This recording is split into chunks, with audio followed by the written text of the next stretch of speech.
உள்ள வீடியோ பாருங்களேன். Current issue இல்லாம இருந்துட்டீங்களா ஜாலியா? இப்போ இஷ்யூ ஆகுதா? சரி பரவாயில்ல, ஒரு 6 மாசம் கேட்காதீங்க. என் வீட்டுல கூட கரண்ட் எடுத்துக்கோங்கன்ற நானு. எனக்கு இந்த சோலார்ல இருந்து எப்படி வெயில இருந்து ஒரு 2 வயரை வச்சு ஒரு 2 மோட்டரை வச்சு எப்படி ஃபேனை கிரியேட் பண்ணி எனக்கு தெரியும், நான் பண்ணிக்கிறேன் ஜாலியா. இது சரியான பைத்தியம் இல்ல, சரியாகாத பைத்தியம்.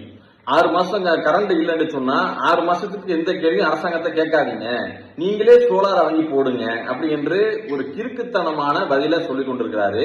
இவரிடத்துல நான் என்ன கேட்கிறேன்னு சொன்னா, ரோடு குண்டு ஒளிமா இருக்குன்னு சொன்னா 6 மாசம் அரசாங்கத்தை கேள்வி கேட்காதீங்க, நீங்களே ஜேசிபி வாங்கி போடுங்க அப்படின்னு சொல்லுவாரு. உங்களுக்கு மருத்துவமனையில டாக்டர் இல்லைன்னு சொன்னா அரச கேட்காதீங்க, நீங்களே எம்பிபிஎஸ் படிச்சு நீங்களே டாக்டர் ஆகி நீங்களே உங்க உடல்நிலையை சரி செஞ்சுக்கீங்க.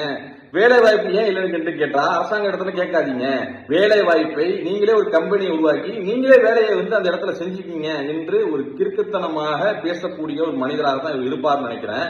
தாபேக்காவுடைய ஆதரவாளர் சின்ன பிள்ளைல இருந்து சினிமா படத்துல நடிச்சுட்டு வந்திருக்காருன்னு நினைக்கிறேன். நான் என்ன கேட்கிறேன்னா, நீங்க சினிமா துறையில நடிச்சு சின்ன பிள்ளைல இருந்து பல பணத்தை சம்பாதிச்சு உங்க வீட்டுல சோலாரு, உங்க வீட்டுல ஏசி, ஃப்ரிட்ஜ் என்று உயர்தரமான சில விஷயங்களா செஞ்சிருக்கீங்க. அடித்தட்டு மக்கள் இடத்துலயும் சோலார் பல லட்சக்கணக்கில் வாங்கணுமா?